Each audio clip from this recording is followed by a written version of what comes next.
ಇನ್ನು ಪ್ರವಾಹ ಪೀಡಿತ ಪ್ರದೇಶಗಳೇನಿದ್ದಾವೆ ಆ ಪ್ರದೇಶಗಳಿಗೆ ಬಿಜೆಪಿ ನಿಯೋಗ ಕೂಡ ಭೇಟಿಯನ್ನ ನೀಡಲಿದ್ದಾರೆ.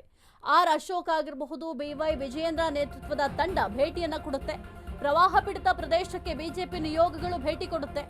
ಆರ್ ಅಶೋಕ್, ಬಿವೈ ವಿಜಯೇಂದ್ರ ನೇತೃತ್ವದ ತಂಡ ಕೂಡ ಹೋಗುತ್ತೆ. ರಾಯಚೂರು, ಯಾದಗಿರಿ, ಕಲಬುರಗಿ, ಬೀದರ್ಗೆ ವಿಸಿಟ್ ಕೊಡ್ತಾರೆ. 4 ಜಿಲ್ಲೆಗಳಲ್ಲಿ ಬಿವೈ ವಿಜಯೇಂದ್ರ ತಂಡದಿಂದ ಪರಿಶೀಲನೆಯನ್ನ ಮಾಡಲಾಗುತ್ತೆ. ಬೆಳಗಾವಿ, ಬಾಗಲಕೋಟೆ, ಚಿಕ್ಕೋಡಿ, ವಿಜಯಪುರ 4 ಜಿಲ್ಲೆಗಳಲ್ಲಿ ಅಶೋಕ್ ತಂಡದಿಂದ ಮಳೆ ಹಾನಿ ವೀಕ್ಷಣೆಯನ್ನ ಮಾಡಲಾಗುತ್ತೆ. ಅತಿವೃಷ್ಟಿ, ಮಳೆ ಹಾನಿ ಬಗ್ಗೆ ಬಿಜೆಪಿ ನಿಯೋಗ ಪರಿಶೀಲನೆಯನ್ನ ಮಾಡುತ್ತೆ. ಪ್ರವಾಹ ಪೀಡಿತ ಪ್ರದೇಶಕ್ಕೆ ಬಿಜೆಪಿ ನಿಯೋಗಗಳು ಭೇಟಿಯನ್ನ ಕೊಡುತ್ತೆ. ಅಲ್ಲಿನ ಪರಿಸ್ಥಿತಿಯ ಬಗ್ಗೆ ಅವಲೋಕನ ಮಾಡ್ತಾರೆ. ಆರ್ ಅಶೋಕ್, ಬಿವೈ ವಿಜಯೇಂದ್ರ ನೇತೃತ್ವದ ತಂಡ ಮಳೆ ಹಾನಿ ಪ್ರದೇಶಕ್ಕೆ ಭೇಟಿ ಕೊಡ್ತಾರೆ. ರಾಯಚೂರು, ಯಾದಗಿರಿ, ಕಲಬುರಗಿ, ಬೀದರ್ಗೆ ವಿಸಿಟ್ ಮಾಡ್ತಾರೆ. 4 ಜಿಲ್ಲೆಗಳಲ್ಲಿ ಬಿವೈ ವಿಜಯೇಂದ್ರ ತಂಡದಿಂದ ಪರಿಶೀಲನೆ ಕೂಡ ಮಾಡಲಾಗುತ್ತೆ.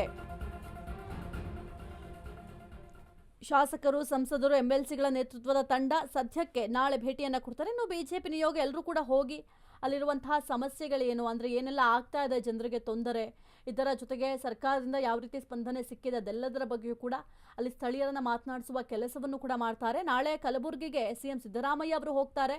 ಇದರ ಬೆನ್ನಲ್ಲೇ ಈಗ ಬಿಜೆಪಿ ಕೂಡ ಅಲರ್ಟ್ ಆಗಿದೆ. ಬಿಜೆಪಿ ನಿಯೋಗಗಳು ಕೂಡ ನಾಳೆ ಪ್ರವಾಹ ಪೀಡಿತ ಪ್ರದೇಶಕ್ಕೆ ಭೇಟಿಯನ್ನ ಕೊಡ್ತಾರೆ. ರಾಯಚೂರು ಆಗಿರಬಹುದು, ಯಾದಗಿರಿ, ಕಲಬುರಗಿ, ಬೀದರ್ಗೆ ವಿಸಿಟ್ ಮಾಡ್ತಾರೆ. 4 ಜಿಲ್ಲೆಗಳಲ್ಲಿ ಬಿವೈ ವಿಜಯೇಂದ್ರ ತಂಡದಿಂದ ಪರಿಶೀಲನೆ ಮಾಡಲಾಗುತ್ತೆ. ಇನ್ನು ಬೆಳಗಾವಿ ಆಗಿರಬಹುದು, ಬಾಗಲಕೋಟೆ ಆಗಿರಬಹುದು, ಚಿಕ್ಕೋಡಿ ಆಗಿರಬಹುದು, ವಿಜಯಪುರ, ಇಲ್ಲಿ ಏನು 4 ಜಿಲ್ಲೆಗಳಿದ್ದಾವೆ, ಇಲ್ಲಿ ಅಶೋಕ್ ತಂಡದಿಂದ ಮಳೆ ಹಾನಿಯನ್ನ ವೀಕ್ಷಣೆ ಮಾಡ್ತಾರೆ. ಶಾಸಕರು, ಸಂಸದರು, ಎಂಎಲ್ಸಿಗಳ ನೇತೃತ್ವದ ತಂಡದಿಂದ ಸದ್ಯಕ್ಕೆ ಮಳೆ ಹಾನಿ ಪ್ರದೇಶಗಳಿಗೆ ತೆರಳಿ ಅಲ್ಲಿ ವೀಕ್ಷಣೆ ಮಾಡುವ ಕೆಲಸವನ್ನು ಕೂಡ ಮಾಡ್ತಾರೆ. ಅತಿವೃಷ್ಟಿ, ಮಳೆ ಹಾನಿ ಬಗ್ಗೆ ಬಿಜೆಪಿ ನಿಯೋಗ ಪರಿಶೀಲನೆಯನ್ನ ಮಾಡುತ್ತೆ. ಯಾಕೆಂದ್ರೆ ಈಗ ಅತಿವೃಷ್ಟಿ ಆಗ್ತಾ ಇದೆ, ಭಾರಿ ಮಳೆ ಆಗ್ತಾ ಇದೆ, ರಾಜ್ಯದಾದ್ಯಂತ ಭಾರಿ ಮಳೆಯಿಂದಾಗಿ ಸಾಕಷ್ಟು ಅವಾಂತರಗಳು ಕೂಡ ಆಗ್ತಾ ಇರೋದ್ರಿಂದ ಅಲ್ಲಿ ಆಗ್ತಾ ಇರುವಂತಹ ಸಮಸ್ಯೆಗಳ ಬಗ್ಗೆ ಹೋಗಿ ಬಿಜೆಪಿ ನಿಯೋಗದವರು ಪರಿಶೀಲನೆಯನ್ನ ಮಾಡ್ತಾರೆ. ಅಲ್ಲಿ ಗ್ರಾಮಸ್ಥರನ್ನ ಮಾತನಾಡಿಸುವ ಕೆಲಸವನ್ನ ಮಾಡ್ತಾರೆ.